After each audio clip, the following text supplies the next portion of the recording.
Computing, ये शब्द हम सब ने सुना है ना? हर जगह सुनने को मिलता है। पर अगर कोई पूछ ले कि भाई ये है क्या, तो समझाना थोड़ा मुश्किल हो जाता है। तो चलिए आज इसी गुत्थी को सुलझाते हैं और देखते हैं कि ये टेक्नोलॉजी हमारी डिजिटल दुनिया की रीढ़ कैसे बनी हुई है। अब क्लाउड को समझने के लिए ना हमें पहले ये समझना होगा कि क्लाउड के बिना दुनिया कैसी थी। तो चलिए थोड़ा टाइम ट्रैवल करते हैं, उस जमाने में चलते हैं जब क्लाउड का मतलब सिर्फ आसमान में दिखने वाले बादल हुआ करते थे। याद है वो जमाना जब कोई नया सॉफ्टवेयर लेना होता था तो बाकायदा एक बॉक्स खरीद कर लाते थे और सारा का सारा डेटा, सारी फाइलें, सब कुछ बस एक ही कंप्यूटर की हार्ड ड्राइव में कैद रहता था। और सोचिए अगर वो कंप्यूटर खराब हो गया, बस हो गया काम, सब कुछ खत्म। जरा सोचिए उस दुनिया के बारे में। कंपनियों को ना बड़े बड़े बहुत महंगे सर्वर्स खरीदने पड़ते थे। ये सर्वर ढेर सारी जगह लेते थे और इनको ठंडा रखने का खर्चा वो अलग। आईटी टीम का तो हाल ही बुरा था। हर एक कंप्यूटर पर जाके सॉफ्टवेयर इंस्टॉल करो, फिर उसे अपडेट करो, मतलब सारा काम एक ही मशीन में मानो बंद सा था। एक डिजिटल तिजोरी की तरह जिसकी चाबी सिर्फ ऑफिस में ही मिलती थी। और टीम के साथ मिलकर काम करना, अरे बाप रे, वो तो किसी बुरे सपने से कम नहीं था। बस इन्हीं सब झंझटों और परेशानियों का जवाब बनकर सामने आया क्लाउड कंप्यूटिंग। तो सवाल ये है कि आखिर ये भला है क्या? अगर टेक्निकल भाषा में बात करें तो क्लाउड कंप्यूटिंग का मतलब है इंटरनेट के ऊपर कंप्यूटिंग सर्विसेज की डिलीवरी। सर्विसेज जैसे कि स्टोरेज, प्रोसेसिंग पावर और सॉफ्टवेयर एप्लीकेशंस। मतलब सीधा सा है, अब अपने कंप्यूटर या फोन पर कुछ भी भारी भरकम स्टोर करने की कोई जरूरत नहीं है। और अगर इसे बिल्कुल ही आसान भाषा में समझना हो तो इसका मतलब है इंटरनेट के जरिए किसी और के कंप्यूटर को इस्तेमाल करना। हाँ बिल्कुल, सुनने में अजीब है पर सच यही है। और ये कोई और कौन है? ये है Amazon, गूगल, माइक्रोसॉफ्ट जैसी बड़ी बड़ी कंपनियां जिनके पास बहुत बड़े पावरफुल डेटा सेंटर्स हैं।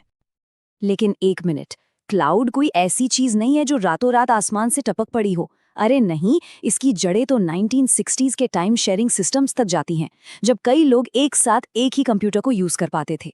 पर जो असली गेम चेंजर था वो आया 2006 में, जब Amazon वेब सर्विसेज यानी AWS लॉन्च हुआ।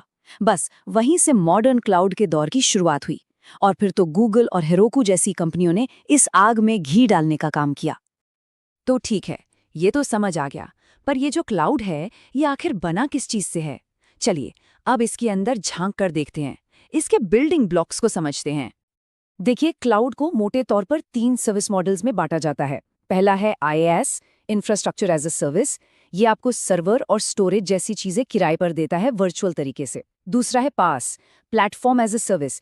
ये डेवलपर्स को एक बना बनाया प्लेटफॉर्म देता है जिस पर वो अपने ऐप्स बना सकते हैं। और तीसरा, जिसे हम और आप सबसे ज्यादा इस्तेमाल करते हैं, वो है SaaS यानी सॉफ्टवेयर एज अ सर्विस। इसमें हमें इंटरनेट पर सीधे चलाने के लिए तैयार सॉफ्टवेयर मिल जाते हैं।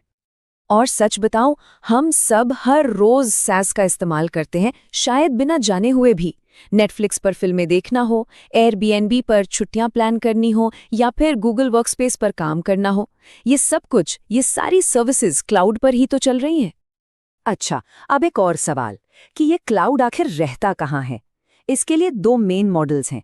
एक है पब्लिक क्लाउड, इसे AWS या गूगल जैसी कंपनियां चलाती हैं और इसके रिसोर्सेज को बहुत सारी कंपनियां मिलकर शेयर करती हैं।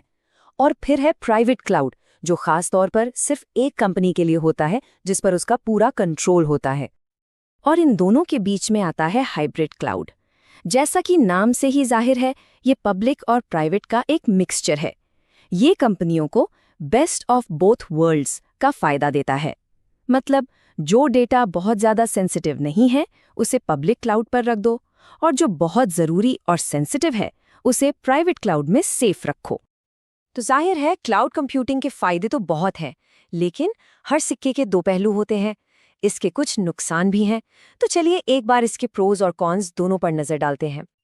तो देखो, फायदों की लिस्ट तो लंबी है। सबसे बड़ा फायदा है पैसों की बचत। अब महंगे महंगे हार्डवेयर खरीदने का झंझट ही खत्म। दूसरा, फ्लेक्सिबिलिटी, कहीं से भी काम करो। और स्केलेबिलिटी, मतलब जरूरत पड़ने पर मिनटों में रिसोर्स बढ़ाओ या घटाओ। लेकिन अब आते हैं नुकसान पर। सबसे बड़ी बात, इंटरनेट पर पूरी तरह से डिपेंडेंसी। इंटरनेट गया तो काम गया।